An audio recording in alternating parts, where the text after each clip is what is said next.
لا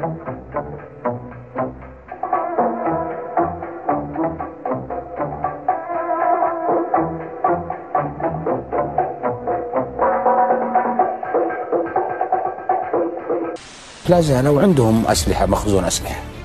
نستطيع أن نجتث الحوثي وصالح في أيام قليلة. هل فيه في المستقبل حوار، تعامل مع إيران مباشر؟ هذا كيف نتفاهم معه؟ هذا منطقة أن المهدي المنتظر سوف يأتي، ويجب أن يحضروا البيئة الخصبة لوصول المهدي المنتظر، ويجب أن يسيطروا على العالم الإسلامي. طيب ليش المناطق اللي تحت سيطرة الحوثي أكثر أمن واستقرار مثل صنعاء عن المناطق الشرعية خاصة في تعز وعدن؟ أبغى مصدر معلوماتك.